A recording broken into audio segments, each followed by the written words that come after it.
दोस्तों अभी अभी आईडीएफसी फर्स्ट बैंक ने अपने Q1 FY21 के रिजल्ट्स घोषित किए हैं, जहां पे कंसोलिडेटेड नेट प्रॉफिट इस बैंक का 100.07 करोड़ रुपए रहा है। दोस्तों, अगर इस बैंक के रिजल्ट्स को हम quarter on quarter FY19-20 Q4 से कंपेयर करते हैं तो टोटल इनकम FY2021 Q1 में 3.07% घटी है, जो कि FY19-20 Q4 में 4553.07 करोड़ रुपए थी। वहीं वो घटकर 4413.19 करोड़ रह गई है। लेकिन वहीं पर नेट प्रॉफिट इस बैंक का FY19-20 Q4 से 31.07% बढ़ा है, जहां पर FY19-20 Q4 में बैंक का नेट प्रॉफिट 76.36 करोड़ था, वो बढ़कर Q1 FY2020-21 में 100.07 करोड़ हो गया है। दोस्तों, ये बहुत अच्छी बात है इस बैंक की कि लगातार सेकंड बार बेहतरीन प्रॉफिट को इस बैंक ने दर्ज किया है। और अगर मैं ईपीएस की बात करता हूं तो यहाँ पे ईपीएस में भी 25% की बढ़ोतरी हुई है क्वार्टर ऑन क्वार्टर, जो कि FY19-20 में 0.16 रुपीज़ थी, वो बढ़कर Q1 FY2021 में 0.2 रुपीज़ हो गई है। अगर हम ईयर ऑन ईयर बेसिस पर इसका कंपैरिजन करने की कोशिश करते हैं तो year on year total income 5.65% बढ़ी है, जो Q1 FY19-20 में बैंक की 4177.18 करोड़ थी, वो बढ़कर 4413.19 करोड़ हो गई है। वहीं नेट प्रॉफिट भी 116.36% बढ़ा है। पिछले साल इसी क्वार्टर में बैंक ने 611.63 करोड़ का घाटा दिखाया था। वहीं इस साल Q1 में बैंक ने 100.07 करोड़ का बेनिफिट मुनाफा दिखाया है। ईपीएस मैं आपको बता चुका हूं, जो FY19 में -1.26 रुपीज़ थी, वो अभी बढ़कर 0.2 रुपीज़ हो गई है। मीन्स ईपीएस में भी 115.87% का उछाल आया है। तो जब हम इसको पूरा कंपेयर करने की कोशिश करते हैं तो profit after tax Q1 FY21 में 94 करोड़ रुपीज़ आया है। इसी समय FY20 Q1 में 617 करोड़ का बैंक ने घाटा दिखाया था। अब जब हम पेंडेमिक और लॉकडाउन की बात करते हैं तो आप इसको देखिए, Q1 FY21 में नेट इंटरेस्ट इनकम इस बैंक की ईयर ऑन ईयर बेसिस पर 38% से ग्रो हुई है, जो कि अब 1626 करोड़ रुपए हो गई है, जो कि FY20 Q1 में 1174 रुपीज़ थी। Despite covid pandemic, means quarter on quarter net interest income में 4% की ग्रोथ हुई है।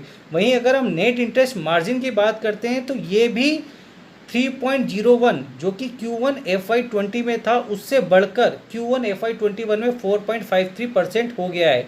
और जहां हम फ़ी और अदर इनकम की बात करते हैं, यहां पर थोड़ा डिक्रीज़ हुई है।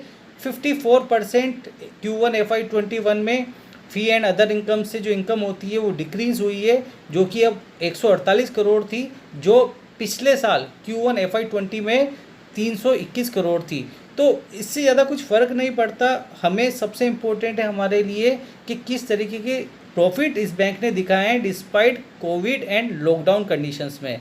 अगर हम टोटल इनकम की बात करते हैं, जो इंटरेस्ट एक्सपेंस के साथ है, वो भी 42% बढ़ी है, जो कि FY20 Q1 में 1485 रुपीज़ थी, वो बढ़कर Q1 FY21 में 2111 करोड़ रुपीज़ हो गई है।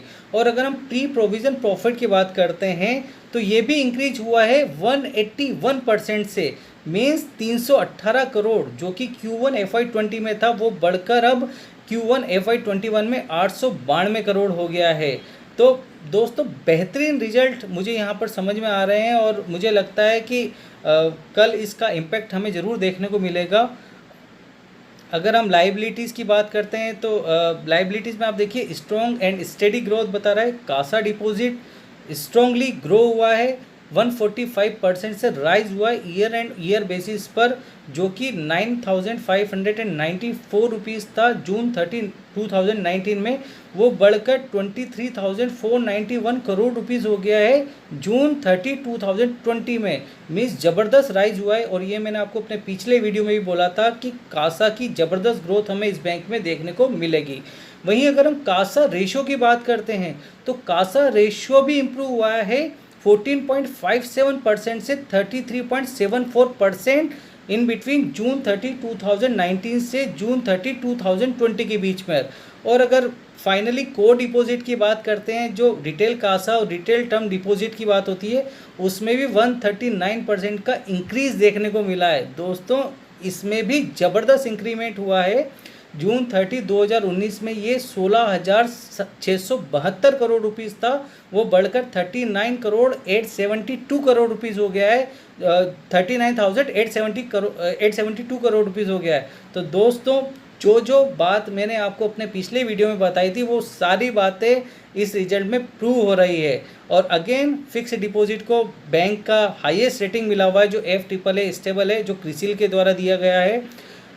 इसके अलावा जो हम बार बार बात करते हैं कि बैंक लगातार अपने होलसेल को रिड्यूस कर रहा है, उसमें डिपेंडेंसी अपनी डिक्रीज़ कर रहा है और रिटेल को धीरे धीरे बढ़ा रहा है। यहाँ पर भी हम देखें तो बैंक ने रिड्यूस किया है 64% YOY बेसिस पर, जो कि अब 7,212 करोड़ रुपीज़ रह गया है। होलसेल लोन जो कि जून 30 2019 में 20,058 करोड़ रुपीज़ था। वहीं अगर हम बैंक की ब्रांचेस की बात करते हैं तो जून 30 2020 में बैंक की 503 branches and 417 ATM across the country हो गए हैं। यहाँ पर भी बैंक को बढ़त मिली है। अगर हम लोन्स एंड एडवांस रेशियोज़ की बात करते हैं तो यहाँ पर भी stable with growing retail percentage बेहतरीन रहा है और यहाँ पर भी बैंक ने ज़बरदस्त परफॉर्मेंस दिया है। यहाँ पर अगर मैं जून 30 2019 की बात करता हूँ तो यहाँ पर 44,642 करोड़ रुपीस था ये, जो कि रिटेल लोन बढ़कर जून 30 2020 को 56,043 करोड़ रुपीस हो गया है।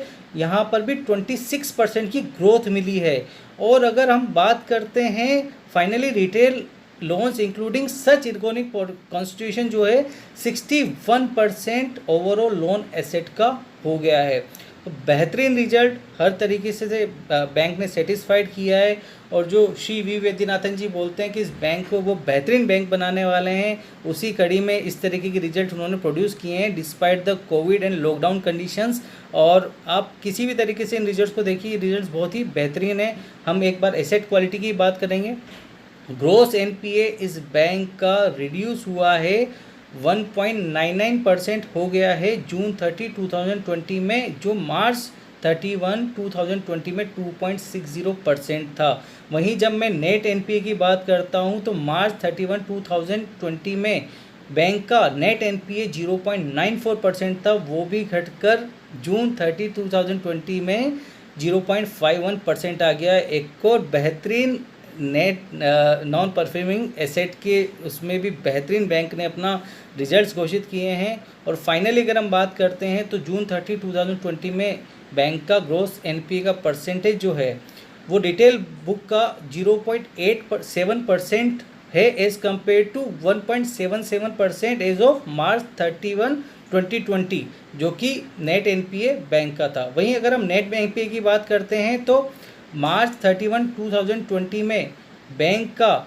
रिटेल लोन का जो NPA था वो 0.67% था, वो घटकर इस क्वार्टर में 0.24% हो गया है।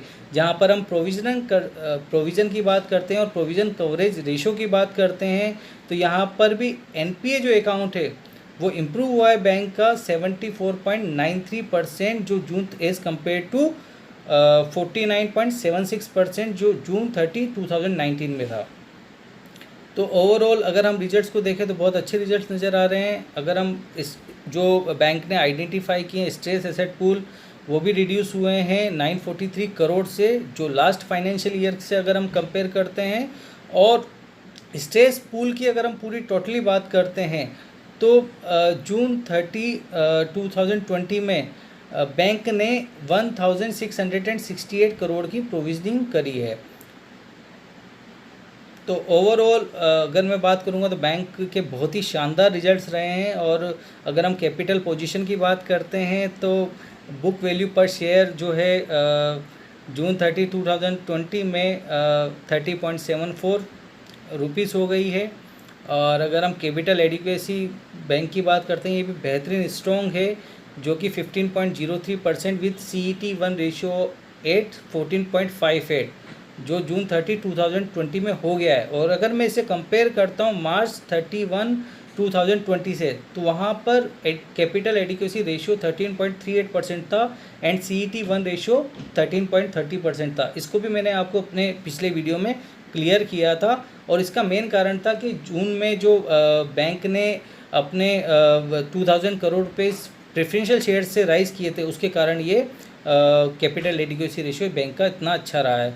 तो हम सब खुश हैं। मिस्टर वी वैद्यनाथन जो मैनेजिंग डायरेक्टर और CEO इस बैंक के, वो भी बोल रहे हैं कि happy to inform that bank ने प्रोग्रेस करी है, सभी पैरामीटर्स पे बेहतरीन रिजल्ट्स प्रोड्यूस किए हैं, और हो सकता है कि आगे चलकर ही इसी तरीके से इसी एक्सपेक्टेशन पे अगले रिजल्ट्स भी आते रहें। और मैंने पहले भी आपको बोला है कि अगर इस तरीके के रिजल्ट्स बैंक के आते रहे तो आप मान के चलिए कि 10 से 12 साल में इसे अगला HDFC बैंक बनने से कोई नहीं रोक सकता। दोस्तों, अभी मैंने सिर्फ इसको जल्दी में इस रिजल्ट्स को कराए, एक बार मैं इसको समराइज़ करूंगा और जल्दी से आपके लिए एक बेहतरीन वीडियो और IDFC बैंक पर लेके आऊँगा। धन्यवाद दोस्तों।